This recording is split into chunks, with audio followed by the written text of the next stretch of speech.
It's Divas That Care Radio. Stories, strategies, and ideas to inspire positive change. Welcome to Divas That Care, a network of women committed to making our world a better place for everyone. This is a global movement for women, by women, engaged in a collaborative effort to create a better world for future generations. To find out more about the movement, visit divasthatcare.com after the show. Right now, though, stay tuned for another jolt of inspiration. A magical day to all of you, and welcome to Divas That Care Network. I am Joyce Benning, and I will be your host for this absolutely invigorating, robust lifestyle show. I would like to thank each one of our listeners that are listening to this podcast on the numerous different platforms. I am so very grateful and thankful for each and every one of you. And you are all in for one incredible show today, as I have with me an amazing new diva, Regina Curtis. And her and I are going to chat about grounded expansion. Oh my, is this going to be a magical show? And with that, Regina, would you please introduce yourself to our listeners today? Oh my goodness. Thank you for that beautiful introduction. I know you can't see us if you're listening to this on the podcast, but both of us just have this amazing smiles on our faces. It's going to be such a great conversation. I feel it. Well, thank you for having me here. I'm excited to be here. And so my name's Regina Curtis, and my company's name is At Maytree. I'll tell you all about that in a moment, but generally it means the journey of kindness towards your soul. And what I do is I work with entrepreneurs who are multi-passionate, who are creating this amazing body of work in the world, something that's going to create a beautiful impact and just change the landscape of what we're doing. So I like to say, I work with change makers and thought leaders and visionaries to really bring that work to life and to do it in a way where you're not trying to force your business into a system, but instead let me help you find the rhythm that is true for your soul. So I call myself a soul rhythm activator, and I use astrology as one of the many tools that we work with to find the rhythm of your natural cycle of development. And from aligning with that cycle, in your personal life and in your business, you really can bring that vision to life in a more impactful and nourished way. Oh, wow. I just love it. I love it. And you are such a true diva because you are truly service to others to make this world a better place. Oh Thank my you, goodness. Joyce. And I love your business. What it means is journey of kindness to your soul, because so many times Yeah, we forget to do that kindness to ourselves. We're busy exactly. helping everyone else and forget about the kindness to ourselves. And I always feel we have to fill our cup first, and then we can help fill everyone else's. I so agree with that, Joyce. And honestly, the name came from it's two Sanskrit words that I've merged together to create that meaning. And um, it is comes from my own journey, the journey that I've taken to get here. And now, I've reached this point where it is a daily practice for me. It is the way I live my life, and it has become the work that I do with others. And it's because it's something that I'm so passionate about from my own experience that helps me really show up to do that work. Oh, I can hear it in your voice, the passion. The passion is just bubbly. You're just wanting to Yes. help others to feel what you have found with the Yeah. rhythm to your soul and that journey. And oh my, what a beautiful, beautiful way to be helping others. I love it, Regina. Thank you. Well, as we start to chat about grounded expansion, how hmm would you like to start and open it up to share with our listeners today? Yeah, I want to talk about what grounded expansion means to me and why I feel that it's so important. Um, and I'm going to talk about it through the lens of being an entrepreneur. However, I want to really invite anyone who's listening to this to know that that is the same energy that goes into being an artist, being a creator, being a parent, being a working in the business world, right? Like anything that you are creating, what I would call your sacred work, whatever is the work you're doing in your world to that is sacred to you, the impact that you're making, right? Whether or not you call that work or you call that something else, maybe you call it love, maybe you call it motherhood, whatever it may be, or fatherhood. And so coming into this from a grounded place, there's is so important in the expansion. And so one of the things that I do with astrology, and I'm going to talk about this through the lens of astrology for a moment, because I want to really help you understand where I'm coming from with this. Astrology is an ancient system, and really what it is, it's a calendar. It is a way of identifying certain themes that are happening at certain times of the year, but it's also a way of keeping time. And I think over time, it has become a form of storytelling, and it has become really known for those archetypes or the stories that are told through the lens of astrology. And there's so much beauty there, and there's so much, wonder and magic and all of the amazing things. And when we don't also pay attention to the science of it, really, right? There's a science to it as well. And there is a rhythm that is present that helped us understand these stories. It helped us identify these stories. The stories tap into our emotions, and it's what helps us remember. But the rhythm is actually what those stories are talking about. And so a lot of times people come into the lens of astrology as this mystical thing, this magical thing that somebody's going to tell you. They're going to read the stars and they're going to tell you about yourself, and you're going to learn things about yourself that you didn't know. But really, truly, when I use this tool with my clients, most of the time they tell me, "Oh my gosh, like this is something I've always been that way. I've always known this thing about myself, but what I'm understanding now is that there's language I can use to describe it, right? And that language is what grounds it in. It's what creates the relatability for you in your life and in your business. And I start by looking at the rhythm. What are the actual dates that you're moving through in the year, where I tie it to the seasons of nature, because everyone understands the seasons of nature, even if they are different for you where you are in different parts of the world. I can still say spring, and you can think, oh, this is when, animals are birthing babies and there are things emerging from the darkness of the winter, and things are coming alive, right? In fall, there's a refinement, a release that's happening. In summer, there's this like the sun is shining. And if you're in the northern hemisphere, that feels very true to you. If you're in the southern hemisphere, you may feel the opposite, right? But there's still this tangible thing about the seasons that you can understand. So when I started looking at the themes of astrology, I recognized that those themes are present in our inner world as well. And so I help people find the date when they are in their own spring, and when they're in their own summer, and when they're in their own fall and winter, and then take that information from an internal place and then look at, okay, what's happening in the external world at this time? And how is this helping give me some information? And knowing that helps ground you in so that you can expand from that place that is supporting you where you are, rather than trying to find your place amongst this energy outside of you and expand from that place. You have to ground in first in order to expand in a sustainable and joyful and more pleasurable way. Oh, how true that is. I love that. Ground into yourself first, and how you help them find their own seasons. Just because maybe the weather is out there saying it's the spring season, they may not, their signs may not be in the spring season at that time. Right.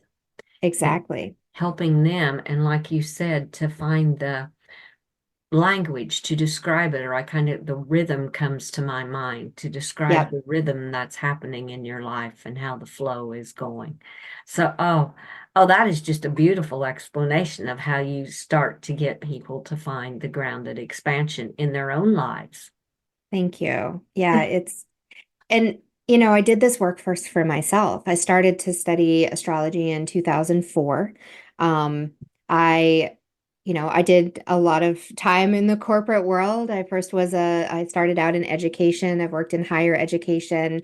I've worked in a more like in a corporate space. And what I found was that for so long, I was really trying to separate these two parts of myself of this is me in my life. This is Regina, as a person, as a partner, as a friend, as a creative being. And this is Regina at work, Mhm. right? And I found that after some time, at some point, I was bouncing back and forth between the two, right? Like I would develop myself in my business skills. I would learn new things. I would rise up through, the ranks of the corporate ladder and things like that, where I would had reached quite a point where I was working at an executive level, and that was wonderful. But when I was doing that, I wasn't fully able to bring in my intuitive self and my creative self and my emotional self and the playful parts of me that really wanted to be in that space. And even though, if you had worked with me during that time, you would say like, "Oh, I saw those things."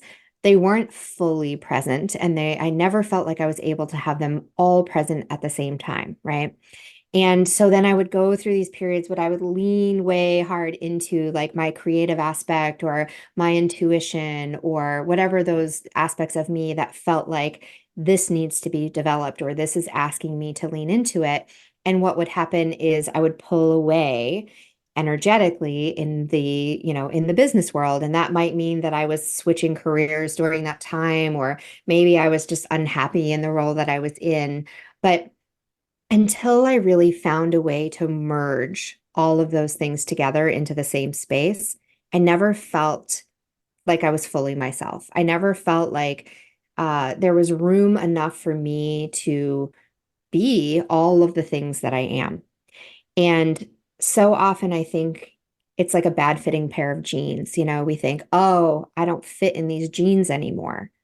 But really, those jeans just don't fit you. Maybe Mhm. you outgrew them. Maybe they are just they were never the right fit for you anyway. Maybe you just don't even want them anymore, right?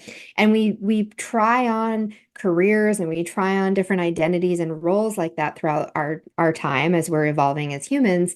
And until we actually realize that it's not what we're putting on, it's not the roles we take on, it's who we are fully, then we can find all the magical costumes we want to, and we can change them out and we can switch them up and we can wear different things on different days.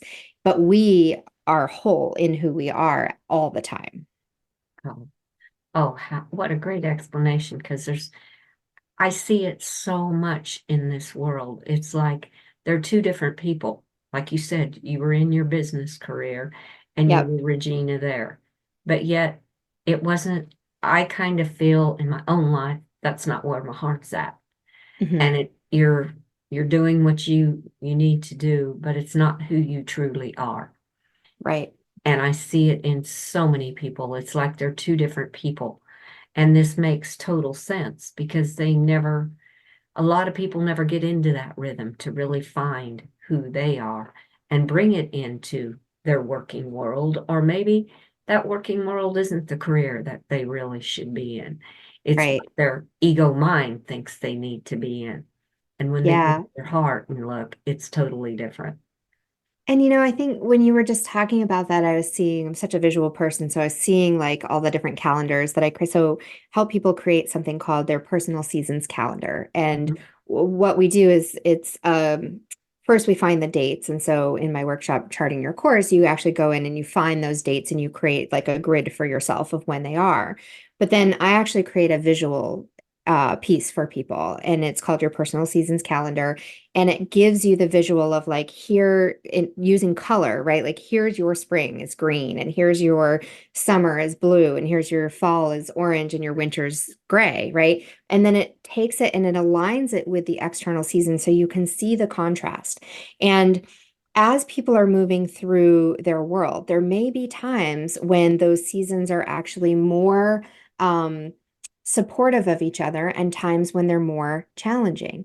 And what you were just describing and what I experienced throughout my life, but never really had again, the language, right, to explain what was happening, is that as you're moving through those periods of time that are really supportive energetically, you may feel expansive and you may feel like, oh, everything's flowing and it's feeling really good.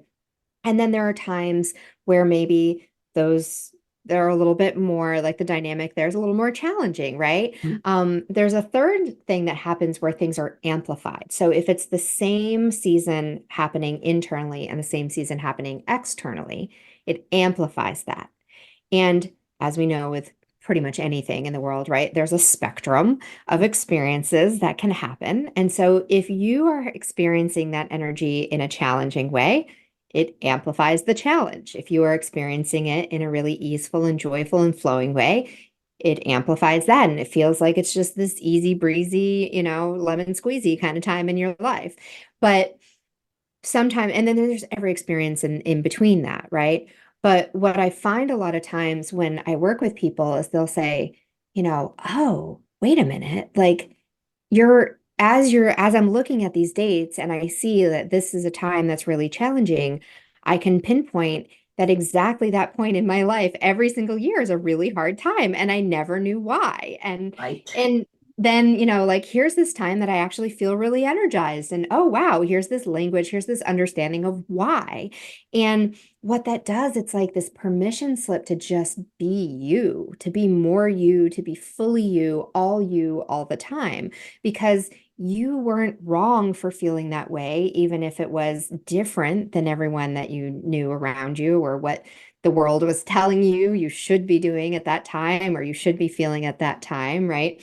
Someone Mhm. who gets super energized because they're in their personal summer during the external winter might be shamed for feeling like being like, wait, this is a quiet time of hibernation. People aren't doing this thing at that time of the year, right? But you're just like, where's the beach party? I don't know why I'm what's happening, Or a person who is in their personal winter when they're in that kind of, I call it the quiet wisdom, right? The winter is your season of fluency. It's when you just get to show up and easily be who you are. And it's like you're just spouting wisdom everywhere you go. You just can't help it.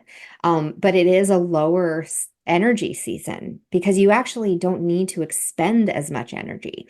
And when that happens, when the world around you is in summer and everyone is at that beach party and they are like, doing barbecues and all these things, and actually you just want to like sit in a quiet corner and write your book, um, that can be something again that it can be challenging because other people might not understand why you're that way, or you might think you need to be a different way.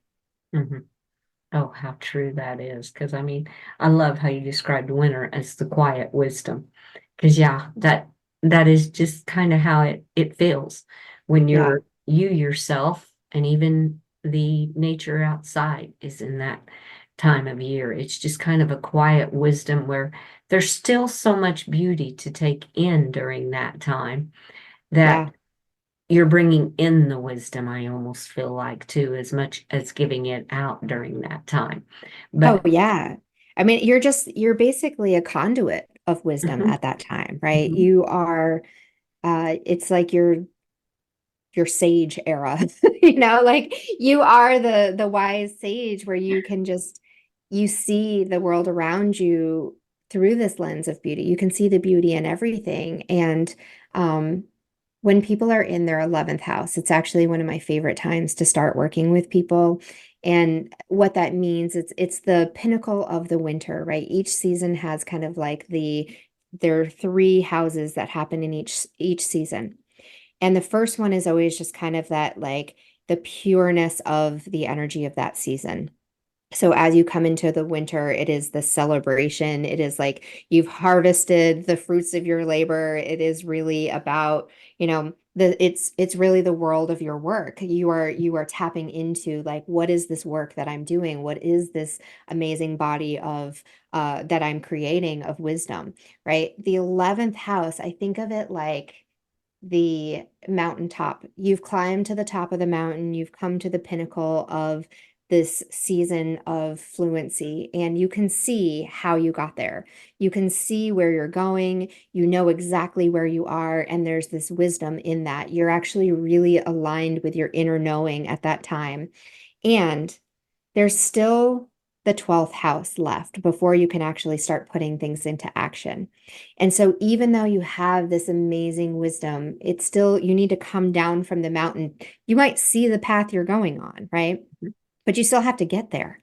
And the 12th house comes with a lot of impatience if you fight it, right? But if you actually gather that wisdom in the 11th house, and I do a process with people, I call it a soul wisdom journey, where I guide you through in kind of like a guided meditation a little bit. It's kind of like a cross between like a shamanic journey and a guided meditation, but it really is just like going within, understanding and being able to gather and document the wisdom that you have at this point so that you can write it down and you create a map for yourself. Because when you come down, that 12th house is the integration period, right? It is the allowing everything to process and integrate so that as you move forward into this next cycle, you can move forward and actually do the things you need to do. And in a lot of ways, it's a time of forgetting, right? You kind of like the end of the day, you have all the wisdom from that day, you remember all your experiences, and then you go to sleep and all of the things from your short-term memory get transferred. I always picture this tiny librarian in my brain, like filing things away in my long-term memory. I don't know why. I love that image. She's very busy while I sleep. And what happens the next day is you wake up and you've integrated that, right? And it's become wisdom from the day before. But you don't necessarily have the full knowledge in the forefront of your mind as you did the day before, because you've kind of forgotten a little way in some way. You know what you need to do, but you don't see all the pieces laid out in front of you the way that you did that day before.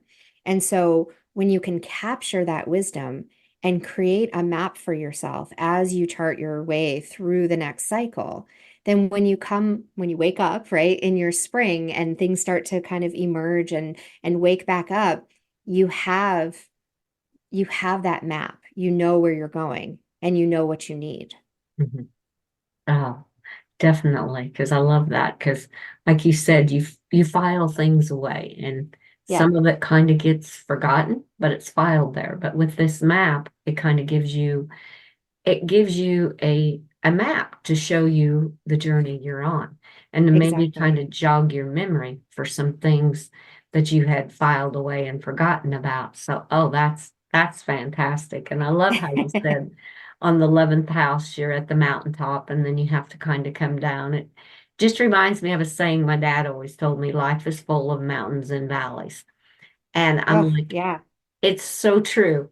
It is so true because when you're in your challenges, I always feel you're kind of in those valleys, and then you work through them and you climb back up to that mountaintop, and you're in your spring. You're all happy and exactly, right. There's a playfulness, and I think like those challenges can be the valleys, but they also might be the way up the mountain, right? Sometimes even though it can be rewarding and it can be, like energizing in a lot of ways, it also can be depleting.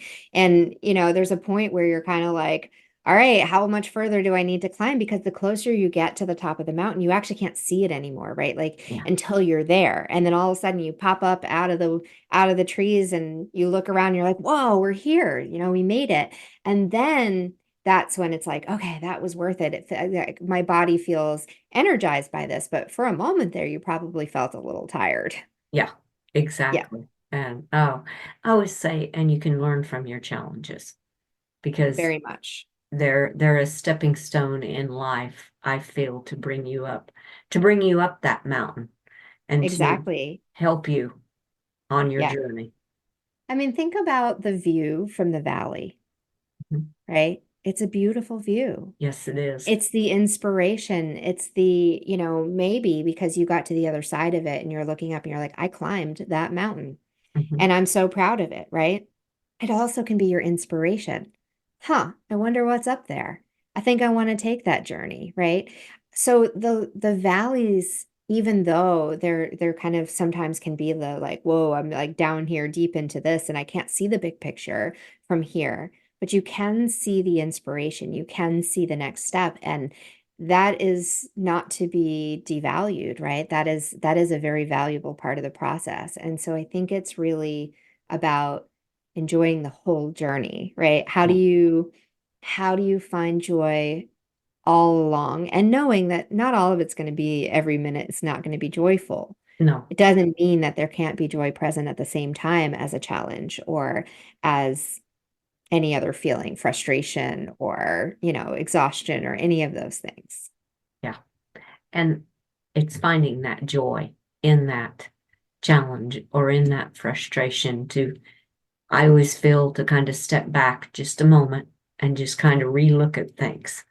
Yes, And then you'll find maybe it's very small, but you'll find a little bit of joy or a little bit of beauty somewhere right there in that challenge that is something that helps push you forward and get you through that challenge for myself.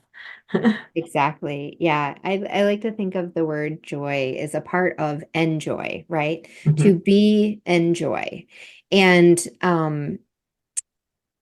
the way that I remember it when I'm having a hard time with something is I think about, I actually am like a cold weather girl. I like cold weather more than hot weather, which I don't know. Maybe it's because I grew up in Vermont in the mountains, but like really hot heat, like especially if it's super humid, I'm just like, oh, like it's not my favorite. And so when something's like really hot, like that to me, it just feels so draining. It's so draining of my energy. And yet I can I can I can get really still and find like the most subtle breeze in the air, right? Mhm. And when you feel that breeze, and I don't know, I definitely believe in the magic of the universe. When you pay attention to something, when you invite it in, it shows up every time when you really truly allow that space to be there, right? If I can be outside on the hottest day and just close my eyes and invite that breeze and really like open up to feeling it. And it might be the most subtle thing ever, but once you feel it, right? Appreciating that and being like, "Oh, I can enjoy that piece. I can Mhm. enjoy the brief coolness on my skin." And that's an example of being in joy, even in, it's not changing the weather, but it's finding the joy within. Yes. Oh, how beautiful that is said, because it's almost like the breeze is like a whisper to you. Yes. And you can feel it, and it just feels so good. It's kind of like, I'm not a cold weather person. I'm the opposite.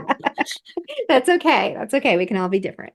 So when it's cold out and the sun shines there, I'm like, oh, I just love it. I feel so much warmer. And I mean, I know the Yeah. temperature didn't change, nothing changed, but I feel it. I just feel warmer because my light is in that sunshine and the joy in it. So it's just kind of like that whisper in that breeze when it's so warm out. Exactly. Yes, yes, exactly.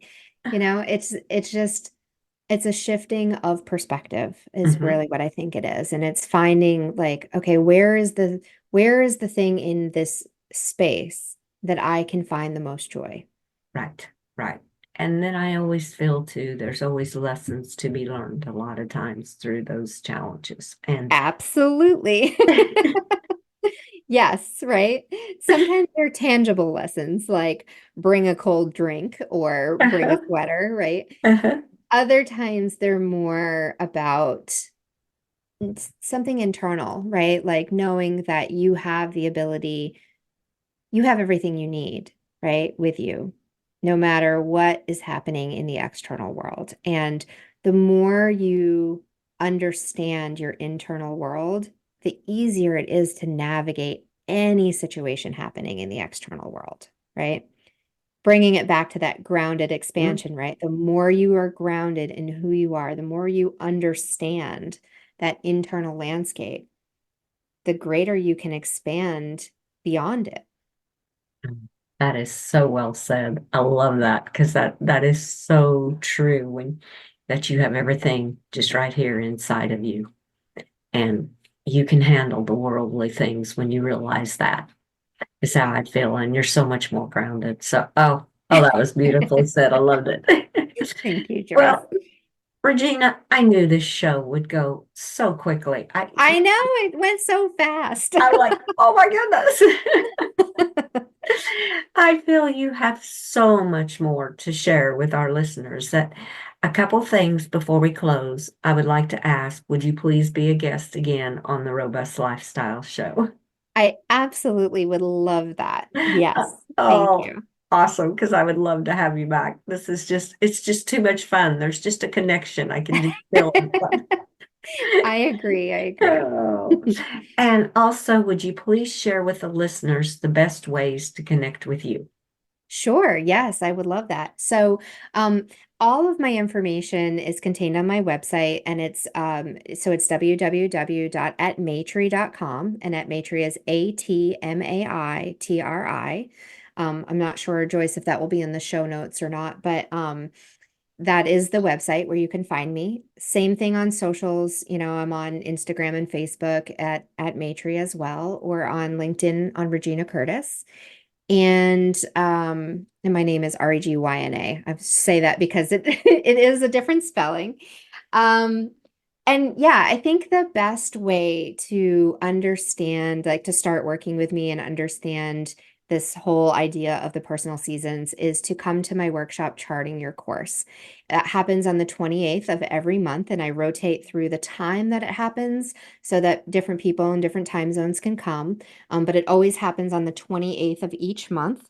It's $27. It's an hour and a half. So I try to make it really accessible for people to come and really understand this. So that is on my website as well. So you can go to atmaitri.com and look for Charting Your Course. Oh, fantastic. Thank you so much for sharing that. And thank you so much for sharing all your knowledge with all of our listeners today. And I want to wish you magic in each and every day until you and I connect again. Wonderful. Thank you, Joyce. And thank you all for being here and sharing in this conversation. And I receive that magic and amplify it back as well. Thank you. And I want to thank all of our listeners for listening to this incredible show with our new amazing diva, Regina Curtis. Please share this show with your family and friends. Check out all the other hosts and their shows on divasthatcare.com. And remember a couple of the golden nuggets she left with us: a journey of kindness to your soul. And you have everything you need right inside of you. And reach out to Regina and let her help you find all of that that's inside of you. And with that, I want to wish everyone a very magical day. And remember, be kind to all, including your animals, and give your animals a great big extra hug and share all your love with them as they so deserve it. Until we connect again on Robust Lifestyles, stay strong and healthy. Thanks for listening. This show was brought to you by Divas That Care. Connect with us on Facebook, on Instagram, and of course on divasthatcare.com, where you can subscribe to our newsletter so you don't miss a thing.